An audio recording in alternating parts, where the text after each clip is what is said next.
Something terrifying is happening deep in the woods, far from campgrounds and tourist trails, in places where the trees grow too closely together and sunlight barely touches the ground. For years, strange sightings and unexplained attacks have been whispered about, stories traded around campfires or buried in online forums where frightened witnesses beg for someone to believe them.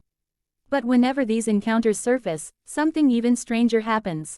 Within hours, sometimes minutes, unmarked vehicles roll in, men in dark uniforms arrive without explanation, and every trace of the event vanishes. Reports get deleted, photos disappear, entire incidents are rewritten, and the one question no one dares to ask out loud lingers in the air like a cold breath: is something massive, something not human, stalking the forests? It begins, like most hidden truths, with a single witness. A hunter in northern Washington, a man with decades of experience tracking elk, knew the woods better than his own living room. He was certain of what he saw that morning. At first, he thought someone else was in his territory, crouched low behind a fallen log.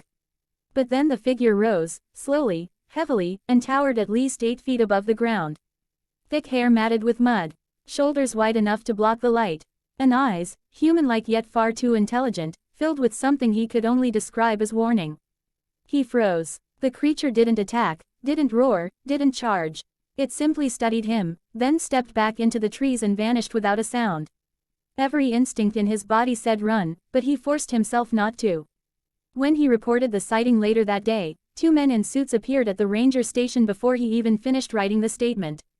He was told he'd mistaken a bear. He was pressured to sign a different report. His original notes disappeared. So did the ranger on duty. Stories like his aren't isolated. In the dense forests of Oregon, a group of campers stumbled upon massive footprints along a riverbank, prints too large, too deep, spaced too widely apart for any known animal.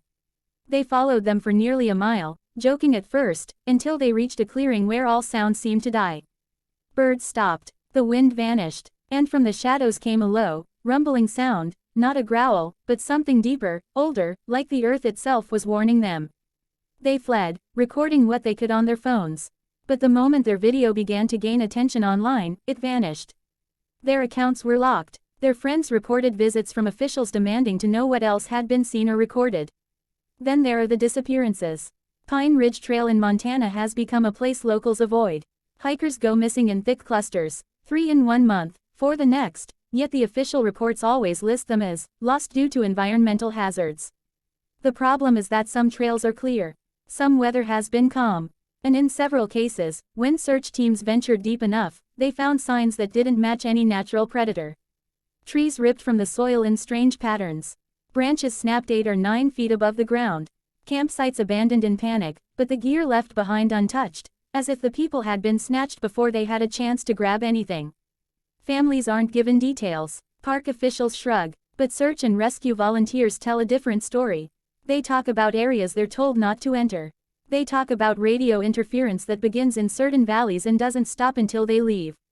They talk about footprints too large to be dismissed and too real to ignore, prints that are photographed, logged, and then marked, misidentified, before disappearing from the official case files. Not all encounters end quietly. One of the most disturbing accounts comes from an emergency responder stationed near the Appalachian region. He spoke anonymously about a call his team received. An injured hiker, found half-conscious, covered in shallow scratches that didn't match any known animal. The strange part wasn't the wounds, it was his terror. The man refused to be transported until he confirmed they were taking him away from the treeline. He said something had grabbed him. Not a bear, not a cougar, something that walked on 2 legs. Something that breathed heavily and let out a low, vibrating sound that he could feel in his chest. Before he could say more, federal authorities arrived. Too fast, too prepared, and instructed the medical team to report no details. The hiker was taken away. No one saw him again. Of course, skeptics say these tales are exaggerations, that fear and imagination grow wild in the woods. But even skeptics struggle to explain why black SUVs appear minutes after reports are filed. Why certain forest areas are suddenly closed for research operations. Why motion-activated cameras go missing. Why drones lose signal in specific regions known for sightings. And why the people who try hardest to expose the truth often end up silent. There's an older story, one rarely told outside small logging communities. Years ago, during a routine survey for a new development area, workers found a cave system with unusual claw marks carved into stone, marks far larger and deeper than any bear could produce. There were strange bones scattered around the entrance, arranged almost deliberately, as if in some pattern no one could decipher. One worker took photos. Another collected a sample. They sent the findings to their supervisor. Within 2 days, every member of that surveying crew was reassigned, and the land was purchased by a shell company. After that, the entire site was fenced off. Guards arrived. Locals were told it was contaminated. No one has been allowed near it since. Not every story speaks of danger. Some speak of something else, an intelligence watching from between the pines. A young woman in Northern California described waking at dawn to the sound of heavy footsteps circling her tent. She didn't dare move. She listened for nearly a minute as something massive breathed inches away from the canvas. Then, just as she felt her panic reach its breaking point, the footsteps stopped. A low, almost mournful sound echoed once, and then the woods fell silent. In the morning, she found prints around her campsite. Not bear prints, not boot prints, something with weight and form, but undeniably humanoid. She didn't report it. She didn't want to disappear. Which raises an unsettling possibility. What if these creatures, whatever they are, aren't mindless monsters? What if they're intelligent enough to avoid humans, but desperate enough to defend their territory? What if the government knows exactly what they are, and exactly how dangerous they can be? Some theorize that deep in national forests, where access is restricted and satellite coverage is strangely inconsistent, there are designated regions where these beings live in relative secrecy.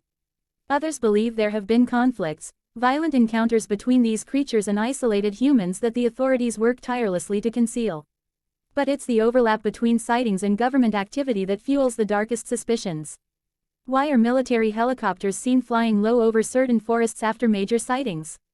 Why do trained wildlife officers refuse to discuss certain incidents? Why do people who claim to have genuine evidence find themselves face to face with officials warning them about misinterpretations and legal consequences?